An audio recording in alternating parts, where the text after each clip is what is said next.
Hi, I'm Erik Voss, and Avengers Endgame truly marked the end of this game of Marvel's 11-year Infinity Saga, including the biggest shocker of all, no post-credit scene. They had us sitting through 10 minutes of scrolling names for what? To recognize the thousands of VFX artists who make these movies so visually stunning? Pfft, nah, give me that tease! But as many of us sat and sobbed through these credits, you may have noticed a little post-credits moment, an interesting sound effect. Spoiler warning if you haven't seen Endgame yet, the pings of a hammer on an anvil. Check it out.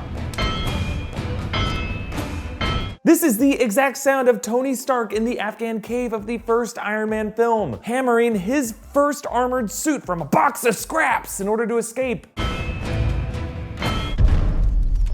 Avengers Endgame in many ways saw Tony Stark coming full circle with his origin in the series. The shot of him engineering on the Benatar ship with Box of Scraps Nebula directly evoked his time in the cave. His message to Pepper to not post this on social media called back him telling the soldiers not to post their photo on their MySpace page. And just as he told them he wanted peace, he says the same thing to Cap in Endgame. And his funeral wreath includes his Prove Tony Stark Has a Heart arc reactor that Pepper gave him in Iron Man. And his daughter Morgan once happy to get her cheeseburgers, just like Tony wanted to get right after escaping. Actually, check out our full movie Avengers Endgame breakdowns for more details and callbacks like that. But this post-credit audio seems like a similar kind of callback, a coda to where this journey began, with a too clever for his own good engineer cobbling together something that he wasn't even supposed to build, which would later grow into this massive game-changing universe. The directors, the Russo brothers, said it wasn't their doing to include this. They confirmed it actually came from the top, Marvel head Kevin Feige himself. So knowing this, could Feige have been hinting at something more with this sound effect? Tony Stark may be dead, but his legacy is playing a very important role in these post-Endgame times. Perhaps the sound of Iron Man armor being hammered together suggests a new generation of Avengers being assembled. For example, the recent Spider-Man Far From Home trailer suggests that movie will very much focus on the question of who carries the torch in Iron Man's absence, with Peter Parker, Tony Stark's son figure in past MCU films, now up against figures like Quentin Beck, whose technology seems very inspired by Stark's armor and repulsors. Tony Stark's decisions throughout Endgame, in retrospect, were largely driven by Peter Parker.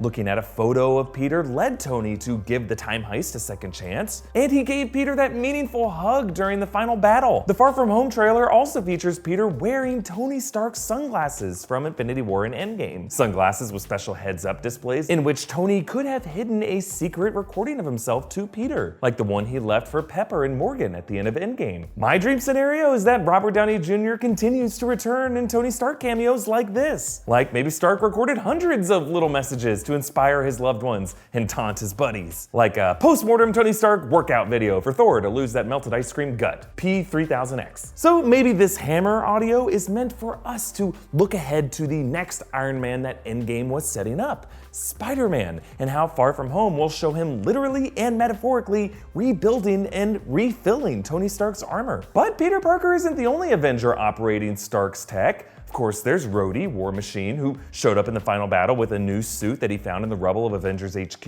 and Pepper Potts, wearing a new suit inspired by the rescue armor in the comics. Earlier in the film, Tony and Pepper's daughter, Morgan, wore that same helmet. She found it in the garage. Could Morgan one day carry on her father's legacy? We just learned about a deleted alternate ending scene with Tony after his snap, visiting that same orangey realm that Thanos did after his snap in Infinity War. And like Thanos meeting Gamora, Tony would have met his daughter Morgan, but grown up, played by actress Katherine Langford. That scene was deleted from the film, but Kevin Feige could be keeping her in mind for a future incarnation of Iron Man, and that hammering sound was meant not only as a callback, but as a hint from Marvel to say, don't worry, we're back in the workshop, and Iron Man will live on. Comment down below with what you think this post-credit hammering sound means, and follow me on Instagram and Twitter at EA Voss, subscribe to New Rockstars on YouTube, and follow our new podcast feed, Inside Marvel, for early access to all of our Marvel coverage. Thanks for joining me, and to my awesome neighbor who's always reenacting Tony Stark's armor hammering at 6 in the damn morning, please stop.